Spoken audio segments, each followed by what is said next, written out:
예, 우리 웨스트민드 대열이 문답 49문을 먼저 문답하고 말씀 받겠습니다. 그리스도께서 그의 죽음에서 어떻게 자기를 낮추셨는가요?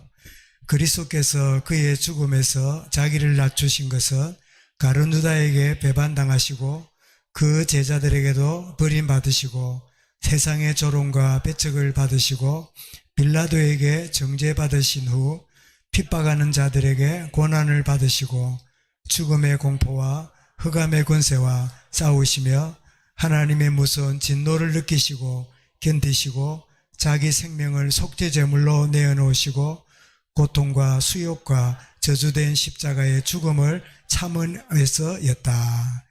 이것이 주님이 자신을 낮추는 것이라는 거죠. 우리 성도의 기본 자세 하는 제목으로 말씀을 드리겠습니다.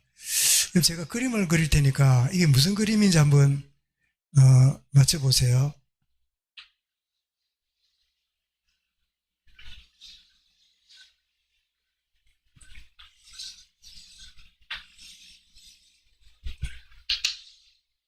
무슨 그림을 그린 것 같습니까? 뭐 고구마인지 제가 발자국이라 그렸는데 눈에 걸어가는 발자국입니다. 그리고 조선시대에 그 이양은이라는 사람이 바깥야 눈설자 야설이라는 시를 지었는데 그 내용이 이래요. 눈 덮인 들판을 걸어갈 때 어지러이 함부로 가지 말라. 오늘 내가 걸어간 발자취는 뒷사람의 이정표가 될 것이기 때문이다. 그래서 우리의 앞선 세대는 나도 모르게 누군가의 이정표로 이렇게 남겨놓는 그런 생애다. 이게 지는 가운데 오늘 젊은 세대보다 우리 먼저 어른 세대들이 있는 예배가 참 좋은 이정표를 남기는 또 선교나 모든 일에 그런 축복을 누리면 좋겠다 이겨집니다. 성도의 기본적인 자세를 우리가 보기 전에 서론을 한번 보도록 하겠습니다.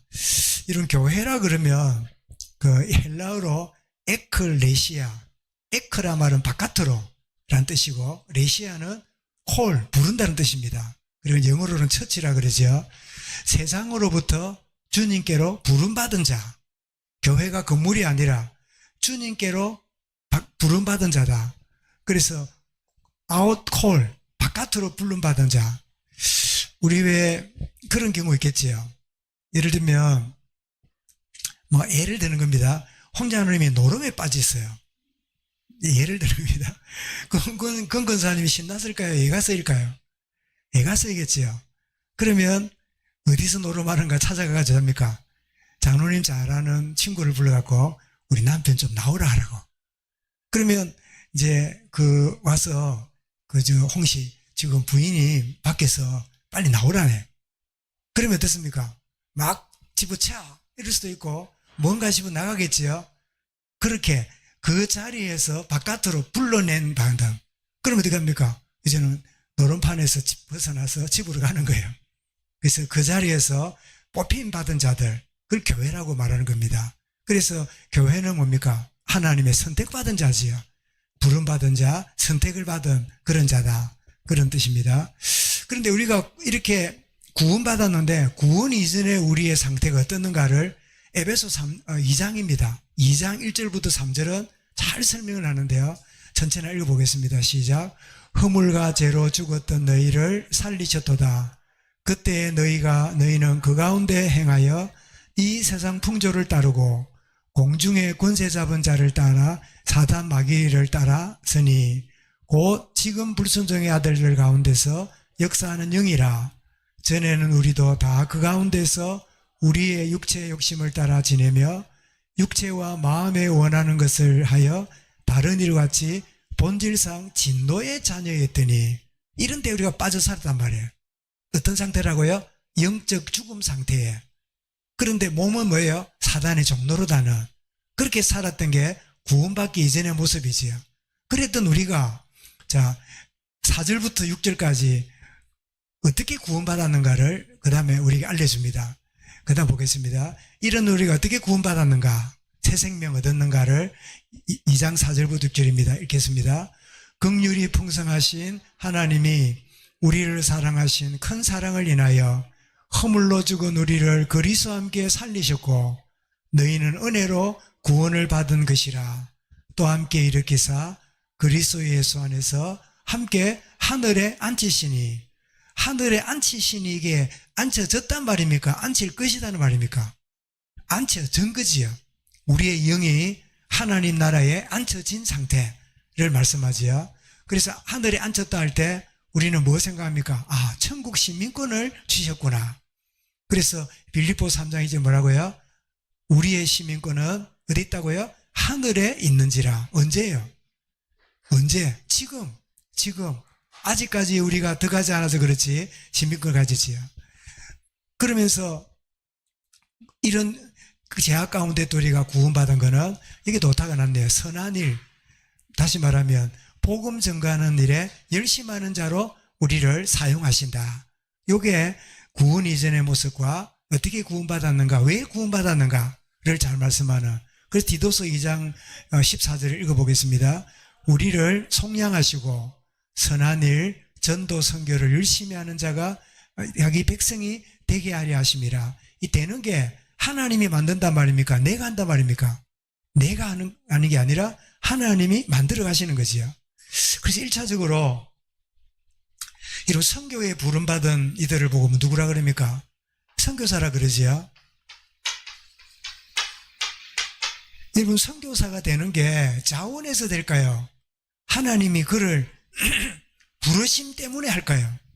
뭐 때문에 선교사가 된다 생각합니까? 예? 저는 여러분도 마찬가지겠지만 저는 선교사로 간다 할 때 진짜 하나님이 그를 부름이 있어서 가는 건지 아니면 자기 어떤 그 계획을 쫓아서 가는 건지. 신학교를 갈 때 이제 신학생이 되고 앞으로 목사가 될 사람이잖아요. 그래서 신학만 할 사람인지 주의 종으로 부름받는 사람인지 그것은 자기 자원인지 아니면 진짜 하나님 부름 때문에 신학 공부를 하는지 그 점은 좀 다르다고 생각해요. 그래서 진정한 선교는 뭐지요? 하나님의 부름 때문에 하나님의 부름에 의해서 거부할 수 없는 하나님의 손길이 있는 거지요. 그래서 되어져야 선교가 되고 주의 종도 마찬가지지요. 그래서 주의 일은 자원에서 하는 이전에 하나님의 부름 때문에 하나님의 부름이라는 사실을 알게 될 때 그때 뭡니까? 내가 자원하게 되는 겁니다. 하나님의 부름이 먼저다. 그래서 우리를 속량하고 선한 일에 열심하는 백성으로 하나님 우리를 선한 도구로 만들어 가시는 이것이 교회다 하는 걸 알게 되는데, 자, 그래서 우리가 성도가 되었는데 성도가 가질 기본 자세를 히브리서를 통해서 복음을 말하고 지금 이제 기본 자세를 말씀하고 있는데요. 그 부분을 오늘 나누게 되겠습니다. 첫 번째 기본 자세가 뭐냐?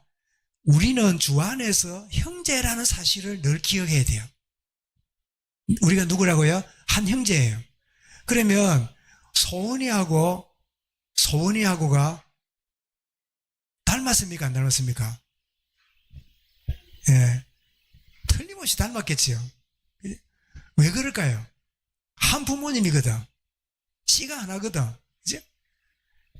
소은이하고 소은이가 잘 지낼 수도 있고 못 지낼 수 있지요. 그러나 기억해야 될 건 뭐죠? 그들은 한 형제예요. 여러분, 성도가 가질 기본 첫 번째 뭐냐? 우리는 주 안에서 형제다. 왜요? 한 아버지, 한 피, 한 성령을 가졌거든. 그죠? 그래서 1절에 보니까 형제 사랑을 계속하고 우리 한 번쯤 할 수 있습니다. 그런데 우리가 형제라는 사실을 알게 되면 어떻게 돼요? 계속하게 돼요. 2절에 말합니다. 나그네 된 자를 대접하기를 잊지 말고 소홀히 말고. 그러면서 어떤 사람들은 누구를 대접하게 됐다고요? 천사를 대접하기도 하였도다. 누구를 두고 말합니까?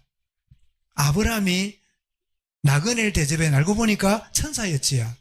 그래서 여러분, 때때로 우리가 대접하는 일이 천사에게 대접하는 그런 경우가 있다는 걸 말씀하지요. 그래서 주님이 하신 말씀이 기억납니다. 마태이 25장 40절에 자, 읽어보겠습니다. 여기 내 형제 중에 지극히 작은 자 하나에게 한 것이 곧 내게 한 것이라. 이게 양들에게 한 말이죠. 양과 염소를 구분해 놓고 양한테 말하는데 염소한테 말합니다. 내가 벗어질 때 주지 않았고 나그네 됐을 때 돌보지 않았고, 이러니까 나그네 그럴 때 염소하고 하는 양이 하는 말이 다릅니다. 염소가 뭐랬지요? 언제 주님이 그랬습니까? 주님이 그랬다면 내가 맨발로 뛰어갈 건데요. 이렇게 말합니다. 그런데 양들에게 이렇게 말했더니 주님에게 뭐라고 말합니까? 나는 주님께 한 게 아닌데요. 나는 주님한테 한 게 아닌데요. 바로 그것이 바로 내게 한 것이라. 주님이라면 가서 할 건데요. 그들에게 안 한 것이 내게 하지 않는 것이라. 라고 염가영석에 말하는 걸 보게 되죠. 그것을 생각납니다. 나그네를 대접하고 소홀히 하지 않고, 그 다음에 이것이 뭡니까? 이게 이웃 사랑의 실천이 되는 거지요. 마태 19장 19절 말씀에 주님 말씀하고 있습니다. 읽겠습니다. 네 이웃을 내 자신과 같이 사랑하라 하신 것이라. 이보다 더 큰 계명이 없느니라. 첫 번째 계명은 뭐죠? 하나님을 사랑하고, 두 번째는 내 이웃을 사랑하고. 그러면 이보다 더 큰 계명이 없다 그러면 하나님 사랑보다 우선이라는 말입니까? 그 뜻이 아니지요. 하나님을 사랑하는 것 외에 이것보다 더 큰 것이 없다는 거지요. 정말 눈에 보이는 이웃 사랑은 눈에 보이지 않는 하나님 사랑의 표현이기도 한 거지요. 그래서 주 안에서 우리 형제다 하는 것을 잊지 않아야 된다 말씀하고, 두 번째입니다. 가질 자세를 고난과 역경 가운데 있는 자들을 돌아봐야 된다. 우리가 살아가는 가운데 예기치 않은 어려움들과 곤란을 겪는 경우 있지요. 그래서 옥에 갇힌 자를 기억하고, 마태 25장 예수님도 36절에 말씀합니다. 읽어볼까요? 병들었을 때에 돌아보았고 옥에 갇혔을 때에 와서 보았느니라. 그래서 옥에 갇힌 자를 기억하고, 두 번째로 고난받는 자를 잊지 말도록 말씀합니다. 베드로서 5장 9절도 이렇게 말씀하지요. 읽어볼까요? 너희 형제들도 동일한 고난을 당하는 줄을 알미라. 여러분, 내가 어려움을 당할 때 우리는 내 어려움만 생각합니다. 내가 곤란할 때 내 곤란을 생각하지요. 하나님이 형통하게 하면 되는데 왜 곤란하고 어려움을 주실까요?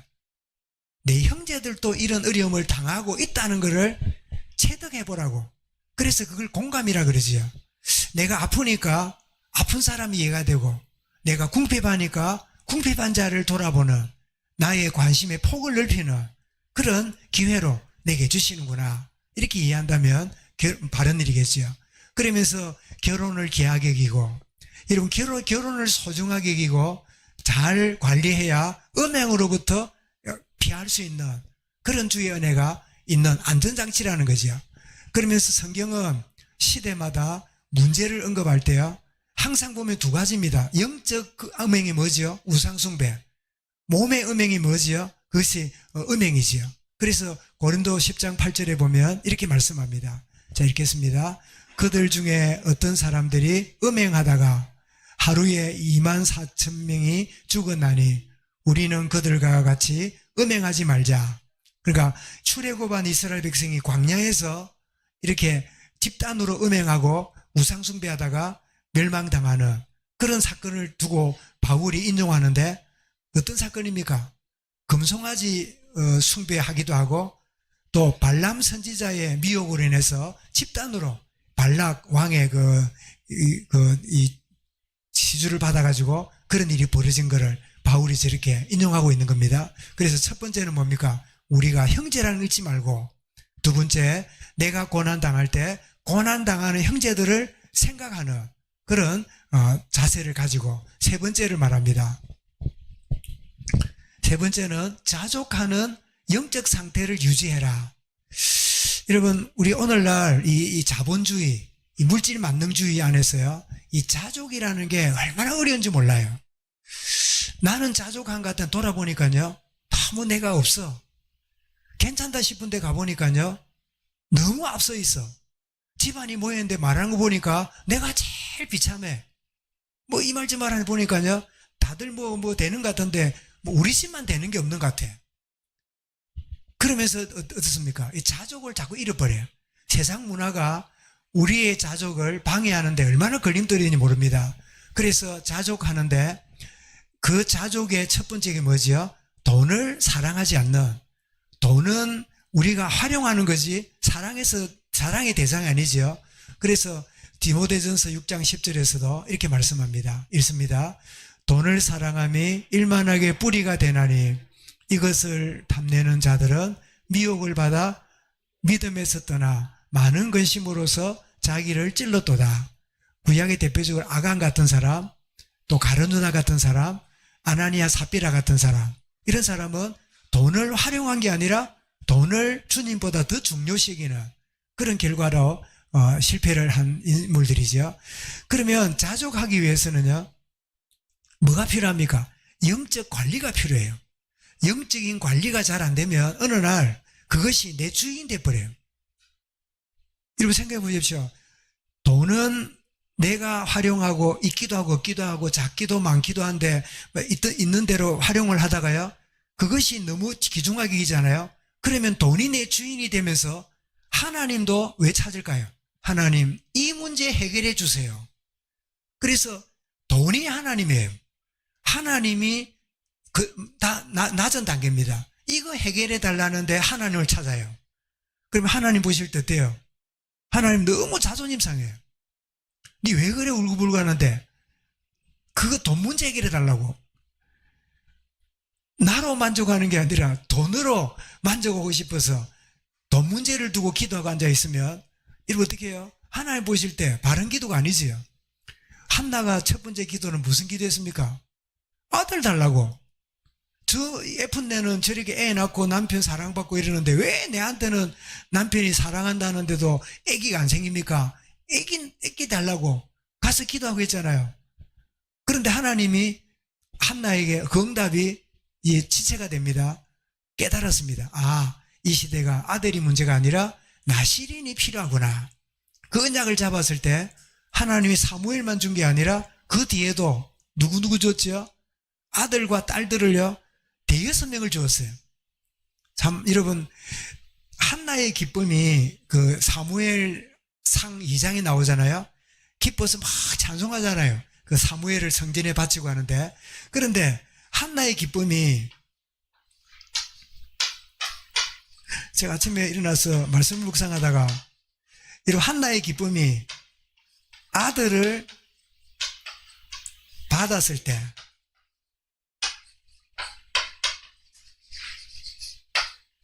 얼마나 기뻤을까요? 그런데 한나의 기쁨을 보니까요, 이 아들을 하나님께 드릴 때 이 기쁨이 컸어요. 여러분이 받을 때 기쁨이 큽니까? 주님 받은 것을 내가 주께 드리 마땅합니다. 드릴 때 기쁨이 큽니까? 전 아침에 굉장히 그렇다. 나의 기쁨의 배경이 받는 것 때문에 기뻐하고 있는가? 받은 것을 주께 필요할 때 드림으로 쓰임받는 그 기쁨이 큰가? 그래서 한나의 이 기쁨 찬송은요, 아들을 받은 기쁨보다 이것을 드리는 기쁨이 더 컸어요. 이 비밀이 저와 여러분이 체험되어지길 바랍니다.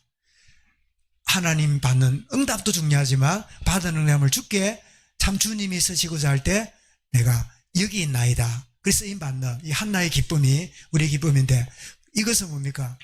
자족하는 인생과 영적 상태를 유지하는, 그래서 로마서 8장 5절에 영적 상태가 왜 중요하냐면, 한때는 우리는 모든 걸 주를 위해 살 것처럼 생각도 하고 말도 합니다. 그런데 돌아서면 어떻게 해요? 돌아서면 물질이 내 주인 돼버려요. 그것 때문에 날 힘들어요. 그것 때문에 잠이 안 와요. 그래서 영적 관리가 중요합니다. 왜 중요하냐니까 로마서 8장 5절을 같이 읽어보겠습니다. 육신을 따르는 자는 육신의 일을, 영을 따르는 자는 영의 일을 생각하나니, 저 생각하니 저 말은 다른 게 뭐냐, 마음을 거기다 쏟는다는 거예요. 내가 마음을 쏟는 것 따라서요, 내 생각이 따라가요. 어쩔 수 없이 여러 사람들이 이 말 좀 말하지만 그것 때문에 저것 때문에 하는데, 중요하는 것처럼 말하지만 실제로는 내 생에 그게 제일 중요해요. 내 생에 가장 중요하니까 그 생각으로도 벗어나지를 못하는 거예요. 마음을 쏟는. 그래서 자족하는 지속하는 거는 뭐죠? 영적 상태가 내가 육신의 일을 생각하는가 영의 일을 생각하는가를 점검해 봐라. 그렇게 되므로 근원을 해결하는 축복을 누리게 되는 거죠. 그러면서 우리는 하나님의 약속을 붙들게 되면 담대함을 누리게 된다. 여러분, 사람이 어떤 미래가 없으면요, 두려움이 찾아오잖아요. 그런데 하나님 약속을 붙잡으면 담대함이 생깁니다. 여러분, 그런 이야기 그전에 가끔 들었잖아요. 그 삼촌하고 경비행기를 타고 하다가 사막에 떨어졌대잖아요. 그래가지고 막 사람들이 찾고 이러는데 사람을 찾을 수가 없어요. 모두가 다 포기하고 다 그만두고 가자고 할 때 그 아버지는 포기하지 않아요.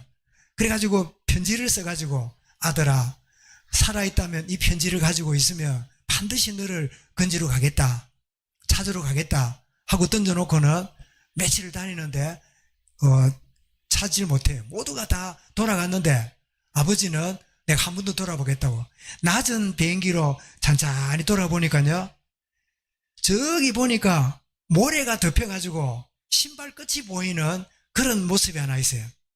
아, 제가 우리 애가 아닌가 하고 파보니까 맞아요. 보니까 막 흙먼지가 덮여가지고 애가 막 숨도 못 쉬고 막 죽기 직전이라. 그런데 손에 뭘 잡았다가요? 아버지가 삐라를 뿌린 반드시 너를 찾아서 부모로 데려올 거다, 그거 잡고 있다랍니까?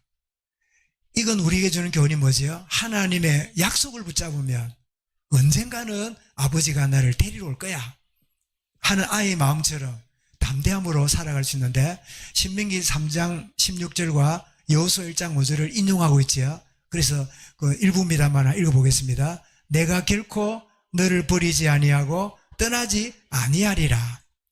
여호수아, 모세는 떠났다고, 모세 떠났다고 염려하지 말아라. 모세와 함께하던 내가 너와 함께 하겠다. 그러니까 여호수아가 두려워할 이유가 없는 거지요.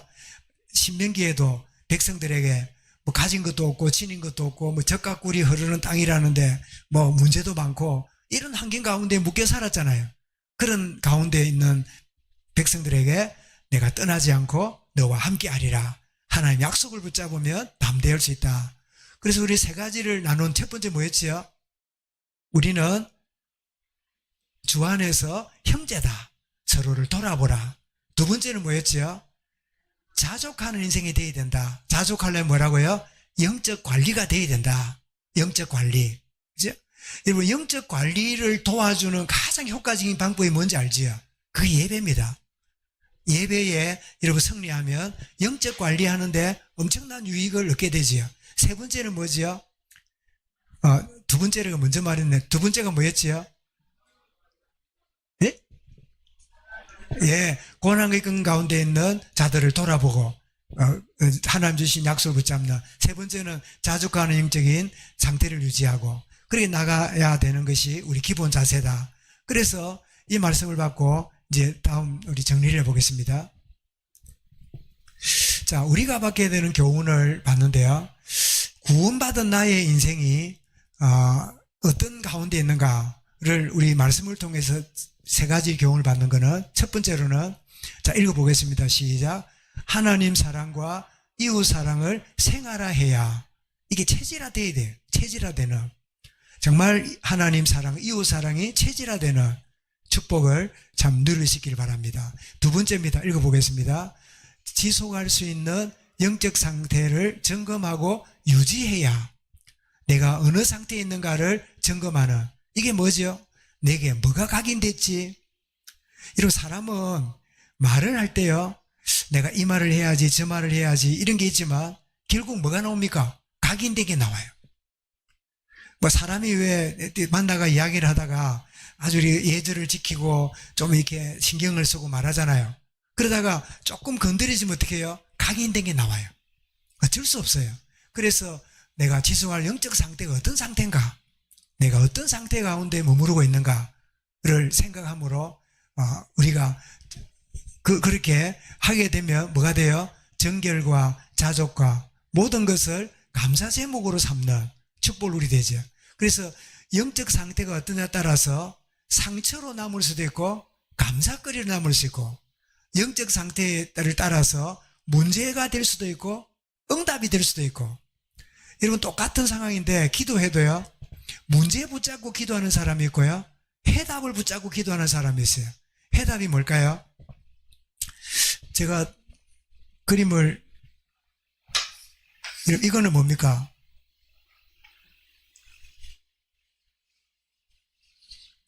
제가 요즘 그리고자 하는 그림이 잘 안 그려지는데, 우리는 옆에 서서요, 우리 이런 생각합니다. 이거는 내가 면류관이라 그린 거예요, 면류관. 잘 되고 형통하고, 막, 그냥 바람되고. 근데 우리는 내가 바라는 것을 바라는데 잘 안 돼요. 자꾸 문제로 보여요. 근데 우리는 십자가 앞으로 가게 되면요, 십자가 앞에 가게 되면 문제를 보는 게 아니라 해답을 보지요. 모든 것을 십자가 앞에 나가서 여러분 해석되지 않으면요, 해석이 안 돼요. 결코 문제 해결이 안 돼요. 십자가는 뭐지요? 십자가는 바울이 깨달았습니다. 갈라디아 2장 입장, 내가 그리스도의 십자가에 못 박혔다. 주님의 죽으심이 아니라 나도 여기에 같이 못 박힌 자다. 이렇게 되면 나의 자아와 기준이 다 필요 없어요. 여러분, 갈라디아 2장 입질이 안 되면요, 나는 끊임없이 내 의가 굉장히 나를 사로잡습니다. 의가 뭐지요? 내가 옳은 거예요. 내가 옳은 거예요. 부부가 왜 끝없이 싸웁니까? 내가 옳아요. 내가 옳아요. 그런데 나도 옳고 니도 옳은데 둘 다 십자가로 나가면요, 니도 불의하고 나도 불의해요. 너도 죄인이고 나도 죄인이에요. 십자가의 보혈의 은혜 없으면 살 수 없는 존재가, 저 사람 은혜 받아야 될 건데 했는데요, 알고 보니까 내가 은혜 받아야 돼요. 어디 갈 때요? 십자가 앞에 나갈 때. 그래서 우리는 십자가 앞에 나가야 해답이 보이는데, 십자가가 아니라 내가 바라는 걸 아무리 쳐도 있으면, 여러분, 면류관은 사람들이 싫어합니까? 좋아합니까? 다 덮어쓰려 하잖아요. 전부 다 자기가 하고 싶어 하잖아요. 나도 거기 가가지고 왜 이거 쓰고 다니는지 알 게 아니라, 내가 십자가 앞에 나가게 될 때 해답을 얻게 되면 하나님이 때를 따라 면류관도 주시잖아요. 그죠? 그래서 이 문제를 붙잡고 있는 우리가 아니라 진짜 해답을 십자가 앞에 나가서, 그래서 우리 찬송 있잖아. 십자가 밑에 나가 내 짐을 풀었네. 찬송하잖아요. 십자가 단순히 나무가 아니라 주님 앞에, 존재 앞에 나갈 때 나의 불의를 발견하고, 그래서 나는 주의 십자가의 은혜가 필요한 존재다 하는 것을 발견하게 되는 축복 누리게 됩니다. 그래서 나의 상태를 점검하고, 세 번째입니다. 자, 구원받은 새로운 인생된 나의 정체성을 누려야 되는, 이것이 성도의 기본 자세인데요. 자, 하박국 3장 18절 읽어보겠습니다. 시작. 나는 여호와로 말미암아 즐거워하며 나의 구원의 하나님으로 말미암아 기뻐하리로다. 이거는 꼭 스바냐 3장 17절하고 닮아있지요. 그래서 하박국 3장 17절도 찬양이 되어 있고요, 스바냐 3장 18절도 찬양이 작곡되어 있어요. 무화과 맺지 마르고 나도 나는 원해 하나님 즐거워하며 의하리로다. 그는 막 즐거운 자소를 부르잖아요. 스바냐 37절은 뭐지요? 너의 하나님 여호와가 너의 가운데, 너의 하나님 여호와가 너의 가운데 계시니 그는 구원을 베푸실 전능자 그로 인하여 기쁨을 이기지 못하게 하시고, 참 이것은 나의 댐댐이 정도가 아니라 뛰어넘는 하나님의 기쁨이구나. 이런 나를 통해서 하나님 그래도 기뻐하는구나. 그때 사람이 바뀌어요. 여러분, 자녀들한테 많은 꾸중을 하고 지적한다고 바뀌지 않습니다. 그럼에도 불구하고 나를 사랑하시는구나, 이 마음이 통하면요, 자녀들이 변화가 일어나요. 자녀들이 긴장해서 풀고요, 마음의 여유가 생겨요. 사랑관계도 그렇습니다. 강력하게 이러 막 지적하고 하면요, 더 자기의 그 변호를 하고 단단하게 마음을 닫아요. 그런데 그럼에도 불구하고 나를 사랑하는구나, 나를 진정으로 인정하는구나, 나를 소중히 여기는구나, 이 마음이 잡히면요, 긴장감이 풀리면서 그 변화가 일어나게 되지요. 그리고 에베소 2장 7절도, 여러분, 아까 우리 서론에서 구원받기 이전에 우리 모습이 에베소 2장 1절부터 3절이었잖아요. 어떻게 구원받았다고요? 4절부터 6절까지 은혜로 구원받았잖아요. 그게 이제 7절에 이렇게 나옵니다. 네, 결론적인 결론인데요. 에베소 2장 7절 읽어보겠습니다. 시작. 이는 그리스도 예수 안에서 우리에게 자비하심으로써 그 은혜의 지극히 풍성함을 오는 여러 세대에 나타내려 하심이라.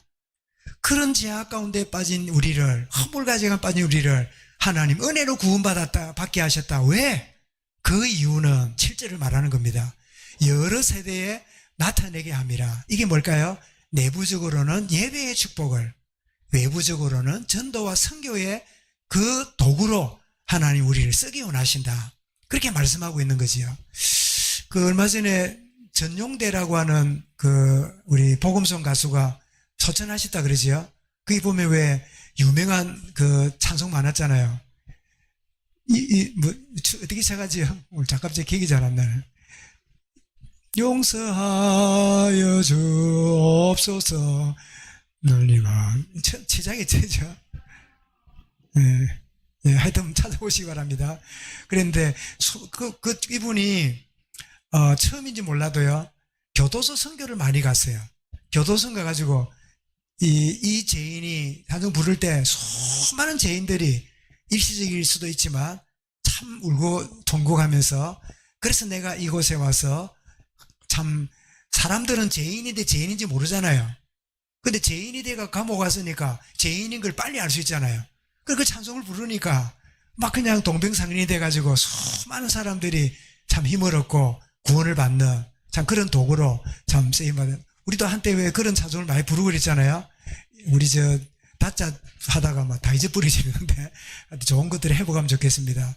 정말 우리 성도들이 갖는 기본 자세, 참 소중한 걸 마음에 담고 하나님 사랑과 이웃 사랑을 생활하고 지속할 영적 점검 주지하면서 각인시키고 구원받은 나를 통하여 하나님 놀라운 정체성을 하나님의 선하신 일에 도구로 삼는 예배의 축복과 전도 선교의 귀한 비밀을 누리는 우리의 생애, 구원하신 하나님의 도구로 쓰임받는 이런 축복의 은혜를 누려가도록, 나는 하나님의 기쁨이고 이 기쁨을 나만 누리지 않고 이 기쁨을 어떻게 해요? 흘려보내는 게 뭐라고요? 그게 전도요, 선교다. 이 사실을 마음에 담고 정말 참 기본이 튼튼한 우리 교회, 참 전도와 선교의 비밀을 누리는, 구원받은 이후에 우리의 정체성을 누리는 그런 생애가 되어지고 그런 걸음이 되기를 주의 이름으로 축원합니다. 감사합니다. 주님, 참 성도들이 가져야 될 기본을 히브리서 기자를 통하여 말씀해 주시니 감사합니다. 하나님 사랑과 이웃 사랑이 실천화되게 하시고 생활화되게 하시고 또 우리의 참 지속을 위한 영적 점검과 진단이 되게 하시며, 또한 하나님이 우리를 구원하신 참 이유를 알고 전도와 선교의 비밀을 누리며 살아가는 복을 온 교회가 체험하며 우리 모든 개개인이 누리는 은혜로 인도받게 하옵소서. 지금도 선교 현장에 참 온전히 그리스도의 복음의 비밀을 붙잡고 전달하는 우리 모든 현장마다 놀라운 역사와 하나님 산증거를 허락하시는 복된 시간이 되며 그 현장이 되도록 은혜 다하여 주옵소서. 감사드리며 예수 그리스도 이름으로 기도드리옵나이다. 아멘.